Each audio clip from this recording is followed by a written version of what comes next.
Morning बच्चों, +1 class. हमने देखो लास्ट आपका जो टॉपिक किया है वो है आपका types of spectra. Types of spectra के बारे में हम लोगों ने पढ़ा कि कितनी तरह के स्पेक्ट्रास होते हैं। आपके 5 तरह के स्पेक्ट्रास हम लोगों ने पढ़े हैं लास्ट लेक्चर में। आज जो हमारा टॉपिक है वो है आपका एटॉमिक स्पेक्ट्रा ऑफ हाइड्रोजन। ठीक है, तो आज हम लिखेंगे एटॉमिक स्पेक्ट्रा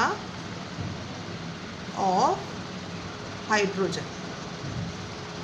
ठीक है, आज हम इसके बारे में पढ़ेंगे।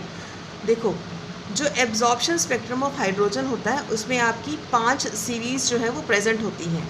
ठीक है, एब्जॉर्प्शन स्पेक्ट्रम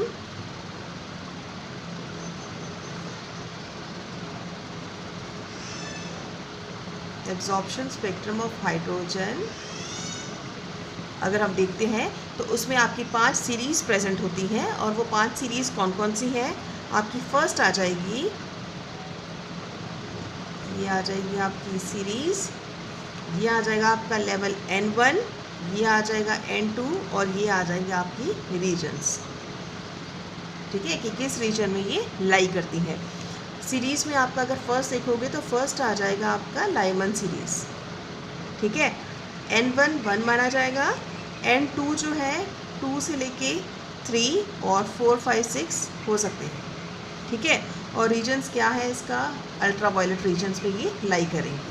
ठीक है, दूसरी सीरीज जो है वो है आपकी बाल्मर सीरीज। N यहाँ पे क्या हो जाएगा 2, N2 हो जाएगा 3 4 एंड सो ऑन। रीजन हो जाएगा इसका विजिबल। ठीक है, नेक्स्ट आ जाएगी आपकी पास्टन सीरीज। N1 हो जाएगा 3, N2 हो जाएगा 4 5 एंड सो ऑन। रीजन है इसका इंफ्रा रेड। ठीक है, नेक्स्ट आ जाएगा आपके पास bracket series 4 5 6 and so on, infrared. Fifth आ जाएगा आपके पास Pfund 5 6 7 and so on, infrared. ठीक है, तो ये आपकी सीरीज़ है जिसमें आपने N1 को कंसिडर करना है, N2 को भी कंसिडर करना है और रीजन्स जो है आपने लर्न करने हैं कि ये वाली सीरीज़ जो है वो किस रीजन में लाई करती है। ठीक है, अगला टॉपिक देखो आपका। अगला टॉपिक है आपका पोस्टुलेट्स ऑफ, पहले आप देख लो रेडबर्ग इक्वेशंस। ठीक है, रेडबर्ग इक्वेशन या फिर रेडबर्ग फॉर्मूला। ठीक है, अब for hydrogen and hydrogen like particles के लिए हम लोगों के लिए जो रेडबर्ग इक्वेशंस थी वो क्या थी आपकी? सिर्फ इसका फॉर्मूला ही है आपका 1/λ is equals to wave number is equals to r which is constant. तो 1/N1 का स्क्वायर माइनस N2 का स्क्वायर ब्रैकेट क्लोज और Z का स्क्वायर। ठीक है, where Z is the atomic number, Z को अपने एटॉमिक नंबर मानना है। R जो है आपके पास आ जाएगा 109677। ठीक है, ये आपकी R की वैल्यू है। 1/λ यानी कि wavelength is equals to wave number is equals to R की वैल्यू आपको गिवन है। 1/N1 का स्क्वायर माइनस 1/N2 का square bracket close Z square where Z is called the atomic number. ठीक है, तो ये जो है आपकी क्या थी? रेडबर्ग्स फॉर्मूला है जो आपने कैलकुलेट करना है न्यूमेरिकल्स में। ठीक है, इसको अप्लाई करेंगे हम लोग न्यूमेरिकल्स में। ठीक है, नेक्स्ट देखो, नेक्स्ट है आपका postulates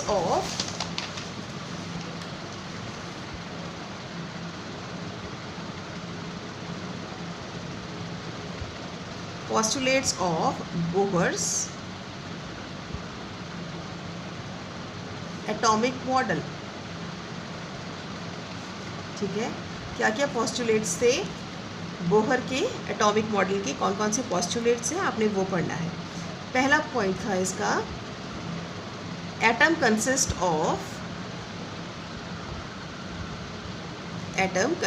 of small heavy and positively charge nucleus in the centre. वो आपको पता ही है कि हर एक एटम में क्या होता है, एक न्यूक्लियस होता है इन द सेंटर और इलेक्ट्रॉन्स जो हैं वो रिवॉल्व करते हैं around the nucleus in a fixed path, ठीक है। सेंटर में अगर आपके पास न्यूक्लियस है, उसके आसपास क्या है, इलेक्ट्रॉन्स जो हैं वो रिवॉल्व करते हैं in a fixed path and the fixed path is called as the orbit, ठीक है। तो आपका पहला जो पोस्टुलेट था वो यही था कि atom consist of small heavy और positively charge nucleus in the centre, है ना, and the electrons revolves in a fixed path around the nucleus and the fixed path is called as the orbit, ठीक है। और second था आपका energy of the electron. जो energy होती है इलेक्ट्रॉन की, एनर्जी किसकी, इलेक्ट्रॉन की, does not change with time, ठीक है। टाइम के अनुसार जो है वो चेंज नहीं होगी, ठीक है। आपका सेकंड पॉइंट है the energy of the electron in the orbit, जो ऑर्बिट में आपकी एनर्जी है does not change with time, ठीक है। सेकंड था आपका। थर्ड देखो, द इलेक्ट्रॉन्स कैन रिवॉल्व, जो इलेक्ट्रॉन्स आपके रिवॉल्व कर रहे हैं, the electrons can revolve in those orbits, ठीक है, जिस ऑर्बिट्स पे रिवॉल्व कर रहे हैं, जिनका एंगुलर मोमेंटम जो है वो कितना माना जाता है, is the multiple of h/2π, ठीक है। जो इलेक्ट्रॉन्स रिवॉल्व कर रहे हैं ऑर्बिट के अंदर, उनका जो एंगुलर मोमेंटम है वो कितना माना जाता है, हमेशा h/2π के बराबर माना जाता है, ठीक है। नेक्स्ट पॉइंट देखो, व्हेन द इलेक्ट्रॉन जंप्स, जब इलेक्ट्रॉन जंप करते हैं from one level to another, एक लेवल से one level to other, when the electron jumps from one level to other, energy is या तो होगी एमिट, ठीक है, और या होगी एब्जॉर्ब।